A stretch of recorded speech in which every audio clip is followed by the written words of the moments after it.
മുണ്ടൂർ തൂതാപാതയിൽ അടയ്ക്കാപ്പത്തൂരിൽ വാഹനാപകടം. നിയന്ത്രണം വിട്ട ലോറി ഇടിച്ചു കയറി ഹോട്ടലിന് പുറത്ത് ചായ കുടിച്ചുകൊണ്ടിരുന്ന ഒരാൾ മരിച്ചു. തിരൂർ ചമ്രവട്ടം സ്വദേശി 20 വയസ്സുള്ള തഹസിലാണ് മരിച്ചത്. അപകടത്തിൽ മറ്റ് 4 പേർക്കും പരിക്കേറ്റിട്ടുണ്ട്. ഇന്ന് പുലർച്ചെ 2 മണിക്കായിരുന്നു അപകടം.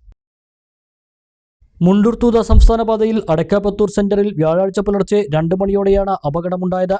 പാലക്കാട് ഭാഗത്തു നിന്നും വരികയായിരുന്ന പിക്കപ്പ് ലോറി നിയന്ത്രണം വിട്ട സമീപത്തെ ഹോട്ടലിന് പുറത്ത് ചായ കുടിച്ചുകൊണ്ടിരിക്കുകയായിരുന്ന യുവാക്കൾക്കിടയിലേക്ക് ഇടിച്ചു കയറുകയായിരുന്നു.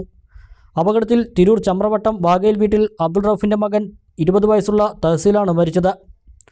കൊടൈക്കനാലിൽ നിന്നും ബൈക്കുകളിൽ വിനോദയാത്ര കഴിഞ്ഞു വരികയായിരുന്നു സംഘം. ഗുരുതരമായി പരിക്കേറ്റ തഹസീലിനെ മാങ്ങോട് മെഡിക്കൽ കോളേജ് ആശുപത്രിയിൽ എത്തിച്ചെങ്കിലും മരണപ്പെട്ടു. തഹസീലും പരിക്ക് പറ്റിയ സിനാൻ, നിയാസ്, മുഹമ്മദ് സാലിഹ് എന്നിവരും വയനാട് മേപ്പാടിയിലുള്ള വിംസ് മെഡിക്കൽ കോളേജിലെ വിദ്യാർത്ഥികളാണ്. 4 ബൈക്കുകളിലായാണ് ഇവരടങ്ങുന്ന 7 സംഘം ഇവിടെ ഹോട്ടലിൽ ചായ കുടിക്കുവാനായി നിർത്തിയത്. ചായ കുടിച്ചുകൊണ്ടിരുന്ന കർണാടക സ്വദേശിയായ ലോറി ഡ്രൈവർ സെയിലാണ് പരിക്കേറ്റ മറ്റൊരാൾ. പിക്കപ്പ് ഓടിച്ചിരുന്ന കൊപ്പം കൈപ്പുറം സ്വദേശി മുഹമ്മദ് ഫാസിലിനെ പോലീസ് കസ്റ്റഡിയിലെടുത്തിട്ടുണ്ട്. കോഴിക്കുഞ്ഞുങ്ങളുമായി വരികയായിരുന്നു പിക്കപ്പ് ലോറി. ഡ്രൈവർ ഉറങ്ങിപ്പോയതാണ് അപകട കാരണമെന്ന് സംശയിക്കുന്നു.